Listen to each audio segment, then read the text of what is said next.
Hello, and welcome to our training today on the Introduction to Family Psychoeducation. We're excited to hear more about this approach and this discipline and how it can help family members that are supporting individuals going through the care process. So let's turn and look at an overview of what we'll be talking about today. We'll be defining family psychoeducation, talking about what it is, what it isn't, including some outcomes and research on how it can be supportive for individuals with schizophrenia and other psychotic disorders. Before we jump into the content, wanted to go over high-level learning objectives for today's discussion. The goal is that by the end of today's session, you should better be able to define the components of family psychoeducation and then assess the benefits of participating in a family psychoeducation and program and see if it makes sense for you or other individuals supporting individuals going through the care process. So I'm really pleased to be joined today in this discussion by Dr. Barry Jacobs. Dr. Jacobs is a clinical psychologist and a family therapist who has authored several books and dozens of articles specifically on enhancing support for family caregivers. So he's an expert in behavioral health integration, complex care management, and enhancing family caregiver engagement and support. So I'm really pleased to be joined by Dr. Jacobs today to talk through family psychoeducation and how it can be helpful for both family members and individuals going through the care process. So Dr. Jacobs, as we jump into our discussion today on family psychoeducation, can you give us a high-level overview of what family psychoeducation is? Sure, Patricia, and I want to say thank you for having me here today. It's really an honor to be speaking to all of you right now. So as Patricia mentioned, we're going to be talking about what family psychoeducation is, an evidence-based intervention for individuals with schizophrenia and their families, but also what it isn't. And just by way of clarifying our objectives today, what we're doing today is not in and of itself family psychoeducation.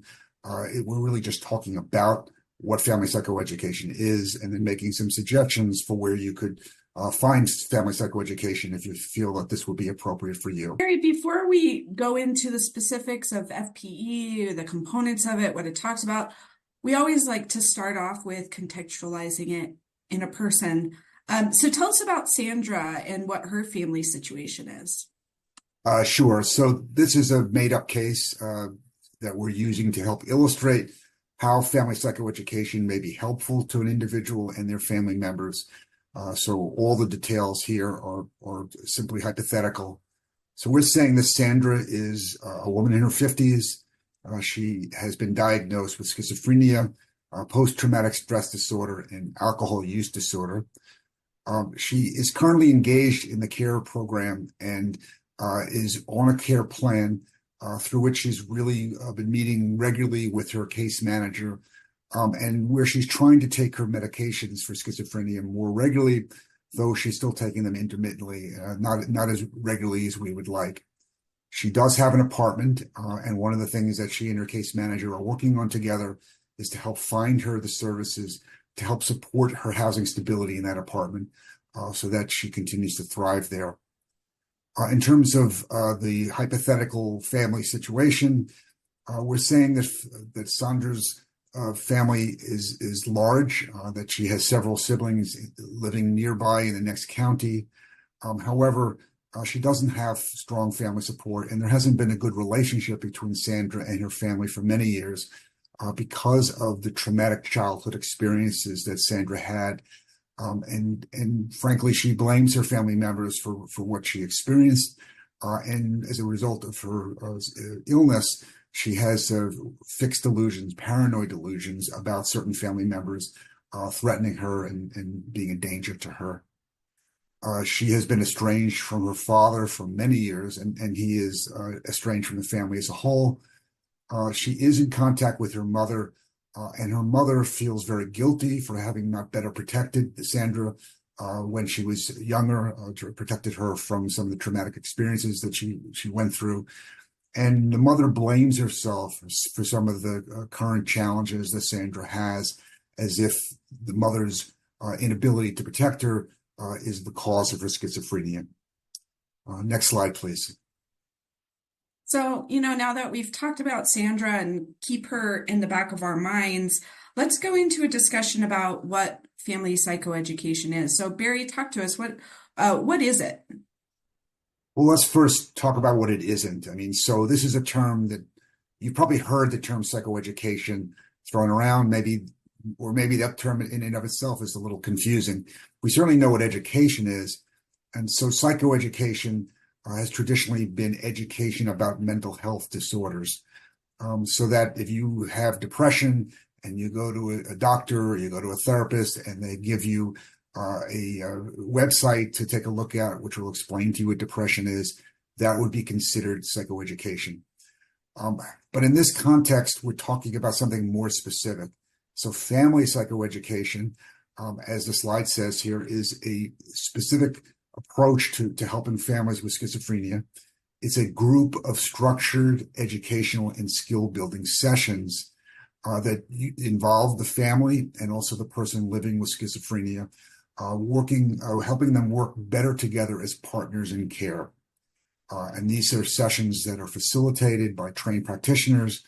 And the way that these practitioners work is to try to develop greater collaboration among the participants, particularly among the individuals with schizophrenia and their family members. But the practitioners also take a collaborative approach with the attendees. They're all working together.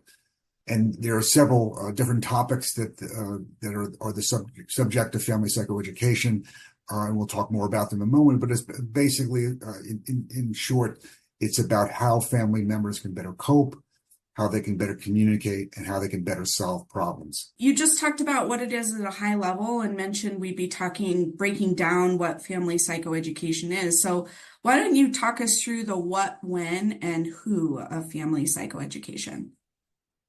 So the what is several components. So the first is information about schizophrenia as a brain disease, as well as the treatments for schizophrenia, including both medications and various types of psychotherapy.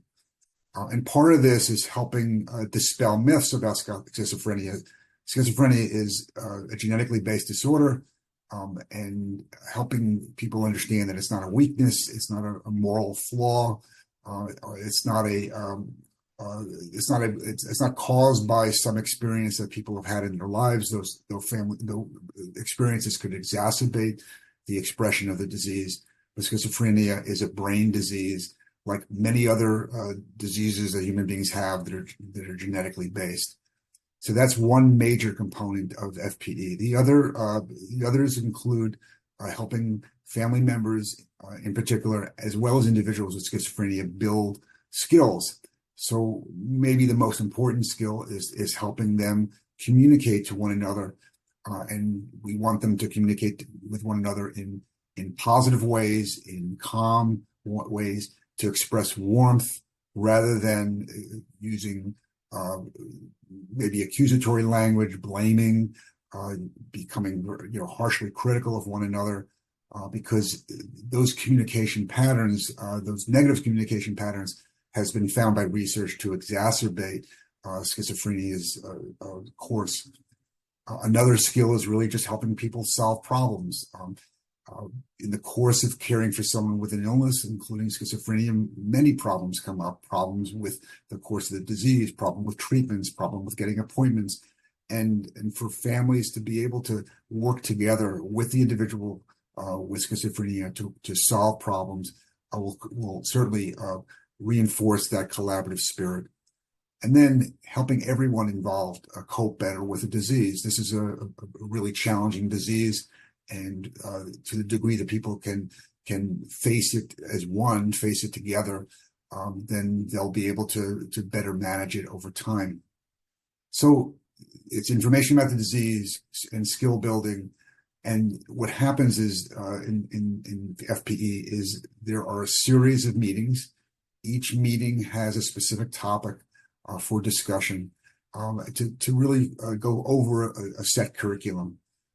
Usually, these FPE is 8 to 12 sessions long. However, in some cases, FPE can continue much longer if there's more material to cover or if the group would like to continue meeting. And the group generally consists of groups of 8 to 12 families led by the facilitator. However, it may also just include one family.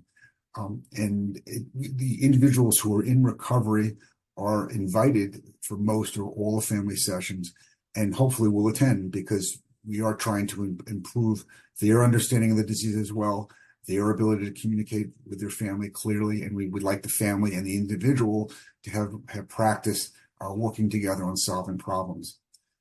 So one of the foremost examples of FPE with which you may be familiar, and one that we'll be talking more about later, is the National Alliance on Mental Illness's family-to-family curriculum. Many of you may know National Alliance on Mental Illness better by its acronym, NAMI.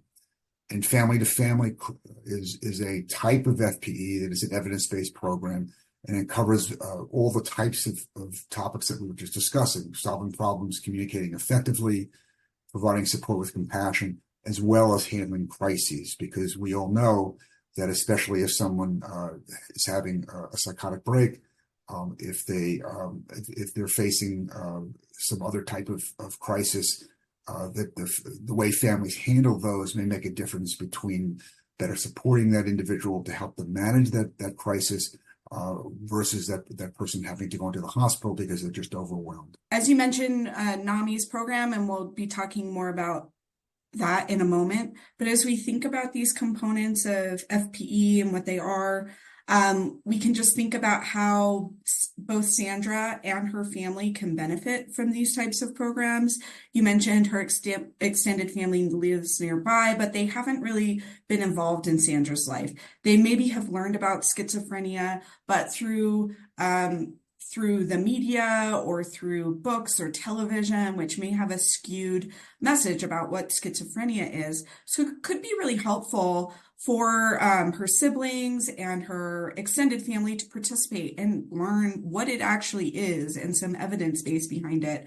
It could really help her siblings learn communication skills, and for individuals like Sandra who have different communication patterns, and it can be helpful to better understand that. You also mentioned Sandra's mom, who has a fair amount of guilt, not just about schizophrenia, but from other traumatic experiences in their past, can really help Sandra and her mom work through that relationship and move forward productively, instead of her mom tending to disengage because of that guilt she feels. So just a few ways that both Sandra and her family members could benefit from this type of program.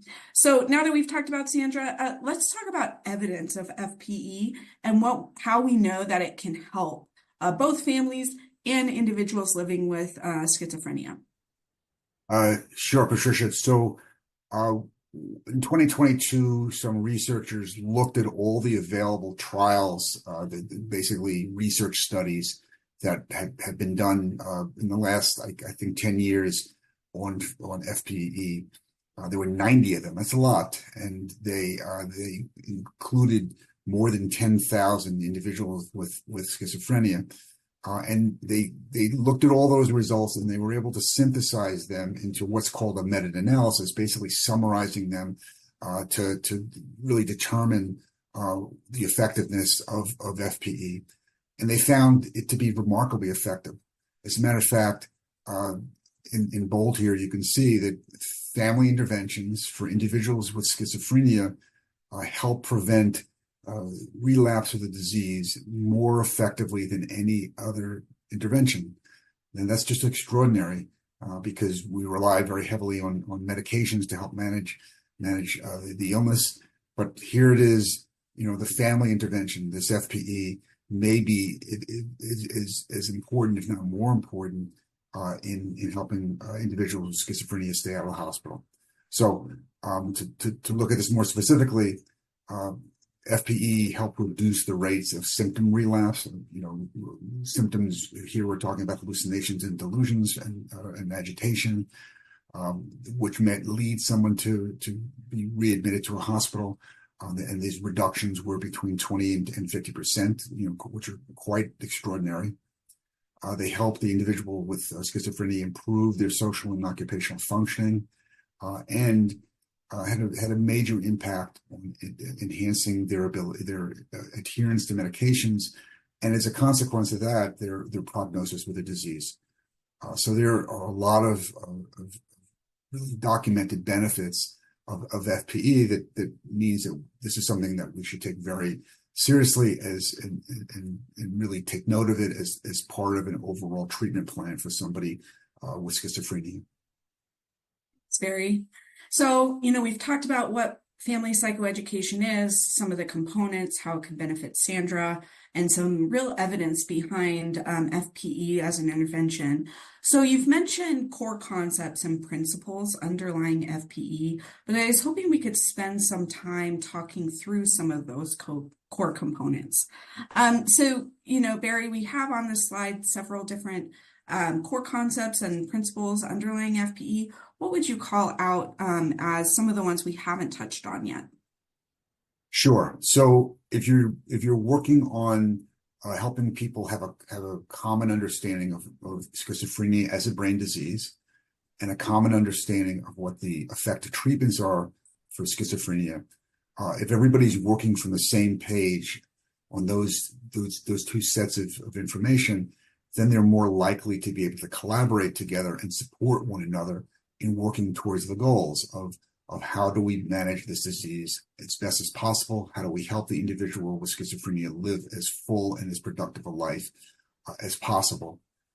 So that just setting that baseline of what this is, what we're all dealing with, is extremely important, so that there's no disagreement, there's no misunderstanding, that everybody is working from the same basic knowledge.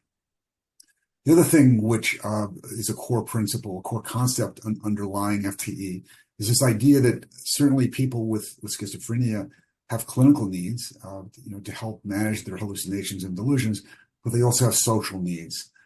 We know that many individuals with schizophrenia become very socially isolated. They feel ostracized by others. They feel stigmatized, and they withdraw. Or they fear others and withdraw, but that social isolation is not good for them for any aspect of their health, but including their management of the schizophrenia.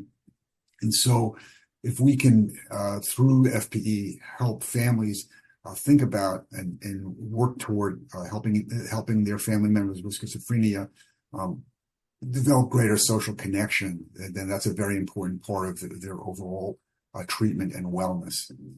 As you already heard in the research findings that we just discussed, increasing the adherence to medicine, making sure that the individual is getting the utmost out of that medicine is extremely important part of FPE. And then understanding what family members' expectations of treatment are, but also what their expectations of the individual are. Sometimes the family members expect too much. Maybe they think that the person should be able to go right back to college or go right back to work, and without really taking into account how debilitating this disease is.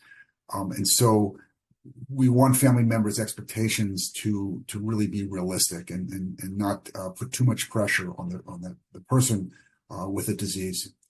We want to understand and assess the strengths and limitations that this family may have in supporting their relative. They're not every family is cohesive. Not every family has the same resources. Not every family has the same willingness or ability or availability to help an individual with schizophrenia.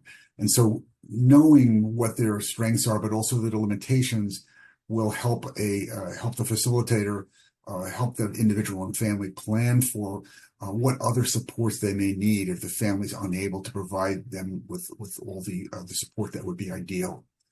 And finally, another important concept underlying FPE is this idea of teaching family members as well as individuals with schizophrenia how to de-escalate conflict. Because unfortunately, what we say is sometimes when people start arguing, those arguments escalate. They get louder, they get more heated, and that could lead to quite upsetting and unfortunate interactions. And instead, there's a certain set of skills which we call de-escalation skills to help family members remain calm and to help the individual become less agitated and themselves less agitated to avoid any altercations which would probably exacerbate the expression of that individual's disease. Thank you, Barry. So, you mentioned NAMI to NAMI. Let's talk about it a little bit more right here. For those viewing this presentation, you can find the links to that you see here in the presentation materials. So you can pull those up. So as Barry mentioned, NAMI to NAMI is a free educational program for families, significant others, and friends of people with mental health conditions. So you can go to the NAMI's website to find a program available in your area. They also have online options, and you can contact your local NAMI affiliate about starting one if they don't have one. And we also include that link to find NAMI affiliates near you. NAMI's website also has different resources for family and caregivers, so you can check that out as well. They do have a care-specific page and have several different trainings you can view there. And just to note that there is a pilot of a 4-hour family and friends seminar being offered in California. At this point, it's in person only, but that could be a good option for you if you want to explore FPE in a shorter session and maybe figure out if it makes sense for you. Yeah. So, Barry, if I may just add a couple yeah. things, Patricia. So I've had many clients over the years, family members who have usually children who are suffering from schizophrenia. And they have almost all gone to the NAMI family-to-family groups and have benefited greatly from them, not only just because they gain information, better communication, and problem-solving skills, but oftentimes because they form bonds with the other family members in the groups, and that those groups turn from family psychoeducation groups in part, in some very often into support groups. Those family members stay in touch. Because for families too, it can be very isolating having a relative with schizophrenia and maybe feeling ashamed about it, or maybe not being able to discuss it with other people who aren't in your shoes. And so by having other family members who they get to know and have ongoing contact with, they really feel validated, they feel supported, and it makes a great deal of difference in how families cope over time. Thank you, Barry, for talking through, what family to family has looked like and some of the benefits of that social support and speaking to other families who are also figuring this out as well. So as we close out our conversation, we've mentioned throughout some ways that family psychoeducation could be helpful for Sandra and her family members. But Barry, can you summarize ways in which FPE would be helpful for someone in Sandra's position and her family members? Sure. I think you already mentioned a number of them, but we'll go over them again by way of summarizing what FPE is and how FPE could perhaps help you, the listener, to this program. So we know that FPE provides a lot of good information about what schizophrenia is, what it isn't, and what the treatments are. And so, as I mentioned, there are folks who may have ideas about schizophrenia based on misinformation, frankly, on things they've seen in movies, things they've heard from other people. We want family members to really understand that this is a brain disease. It's a brain disease that can be managed most of the time with the adherence to the right treatments. And so, in the case of Sandra, her mother has the belief that because she wasn't able to protect her daughter from abuse when her daughter was a child, that the abuse has caused Sandra's schizophrenia. And there's a big, there's always been a big nature versus nurture debate within science, but I think we can safely say that Sandra's schizophrenia is not due to an early history of abuse, though an early history of abuse may have made the expression of the genetic expression of the disease happen earlier in her life or in a more pronounced way than it would have otherwise. But we want the mother to really feel relieved of the guilt that she has, that she didn't cause, indirectly cause her daughter's illness. She may still have guilt and continue to have guilt about the fact that her daughter experienced trauma when young, but she doesn't need to kind of lay on top of that this brain disease as well. So that would be one important benefit of FPE for this family. Another really is about communication. When people have paranoia, as we described earlier, Sandra has paranoid delusions. It's very important to understand that much of what they're saying, and the content of what they're saying, may be a symptom of their illness. It has, is delusional in nature. And so it doesn't make sense to react, strongly to those delusions. It will just create a greater sense of agitation and alienation from one another. And instead, to be able to communicate compassionately based on an understanding of the disease becomes extremely important in developing better relationships and better working relationships over time. Sandra is currently working with her care manager on having develop more stable housing. She's also working on taking her medications more regularly. These are things that if she were in contact with her family, the family could be in the position of encouraging her to pursue some of the housing services or to take her medicine as prescribed. The family could also just work with Sandra to solve other problems that come up in her life. So Sandra would see the family as a partner in care, as her real ally. And finally, for families that have really been torn apart by trauma, and those that have been affected by the advent of schizophrenia into the family. There's a lot of agony. There's a lot of disaffection from one another, and to help this family heal by understanding what's going on, by working more effectively together, and really just having more compassion for one another, to understand that this is a challenge for anyone living with schizophrenia and their family members, and that the families do best and individuals do best when we pull together, when we work as a team, and really try to manage this as well as possible, knowing that we can't cure the disease, but we can help the individuals live far better with it than many of them do, and that the family, as we saw with the research, is a powerful force in helping individuals in that regard. So with all these things in mind, I think FPE could be very, very effective for assisting Sandra's family and for many, if not most, families who are living with schizophrenia. Thank you, Barry. So hopefully this introduction to FPE can help you better understand. As we close out, I just wanted to remind us of our objectives today. The goal is that by the end of this session, you would better be able to define the components of family psychoeducation. Barry talked about the what, the when, and the who, and also those principles, and then assess the benefits of participating in a family psychoeducation program. And Barry talked us through some of those outcomes, and then also what it could look like for someone like Sandra and her family members and what they could gain from an FPE program. We wanted to point out additional resources. So these are care resources, and we're adding to these resources all the time.